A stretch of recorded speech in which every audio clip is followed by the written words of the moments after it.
Setiap orang harus bertanggung jawab atas perbuatan sendiri, karma. Tapi setiap orang, setiap individu harus peduli, care.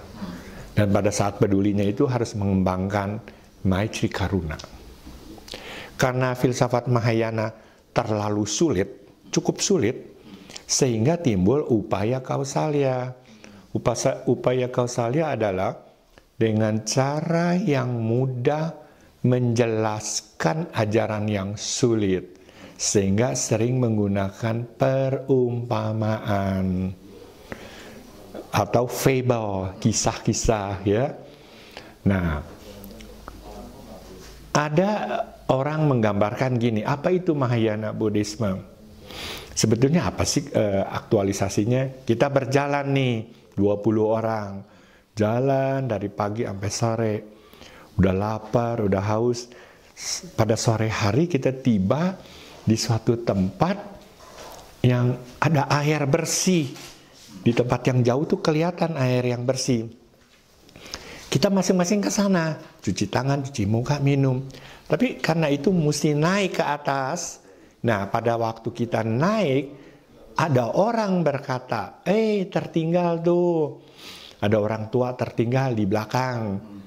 Turun lagi, memapah orang yang tertinggal itu naik ke atas. Rasa peduli itu harus ada. Lepasnya Maitri Karuna, Dharma Sang Buddha tidak akan ada sukmanya. Itu yang mengucapkan itu rasanya Santi Dewa, ya. Ya, awal-awalnya itu memang rupanya kenapa bisa timbul Mahayana. Maha itu kan besar.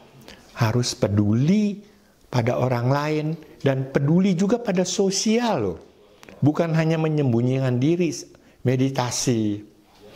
Apalagi di tengah-tengah masyarakat sekarang nih yang modern ini.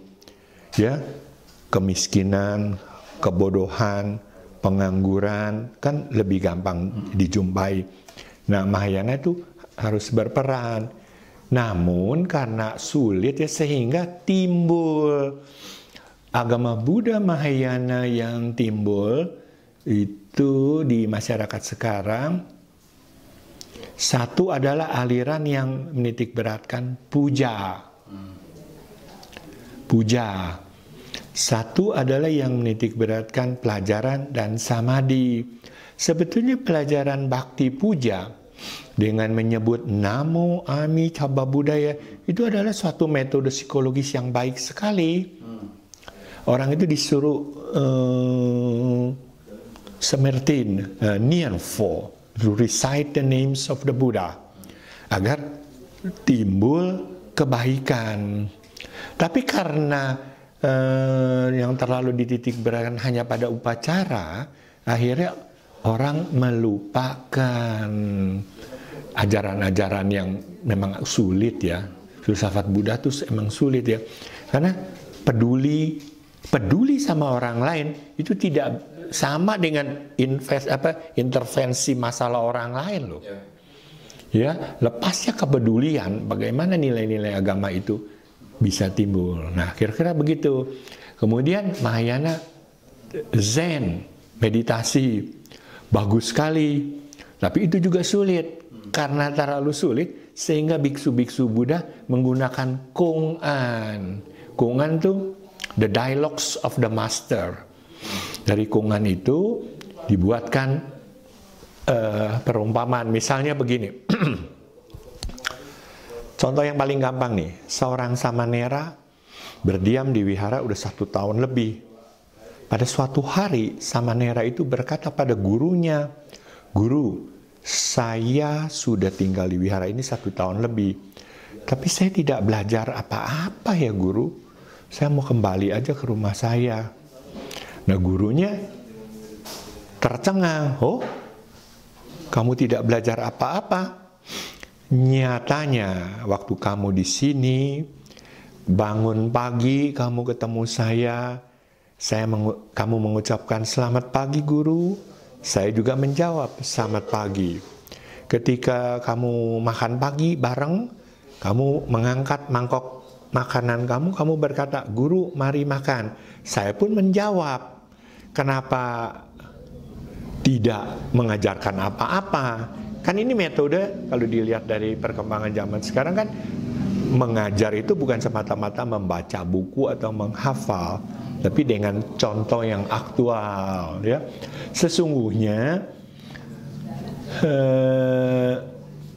alangkah baiknya kalau orang-orang mau mempelajari filsafat Mahayana, ajaran Mahayana, kemudian diterapkan.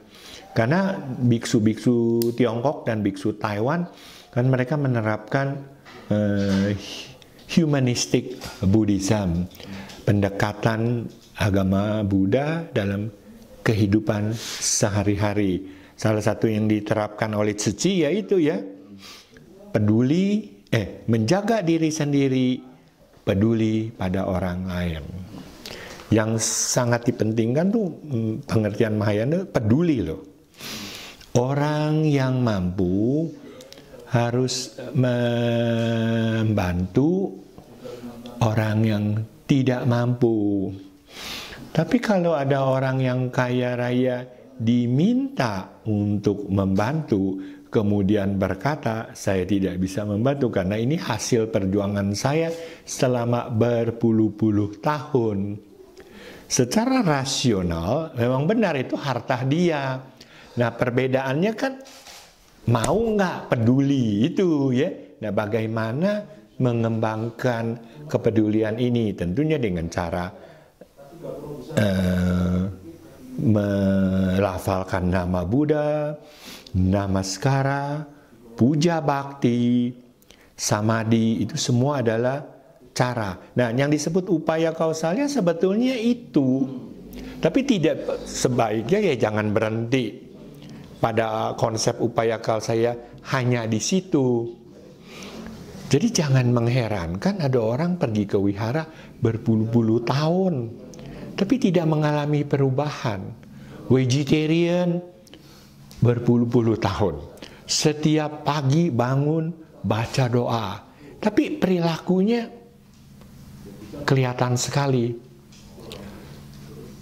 Kita lihat kenapa orang tidak bisa merubah karmanya, karma buruknya. Itu karena orang tidak peduli sama orang lain.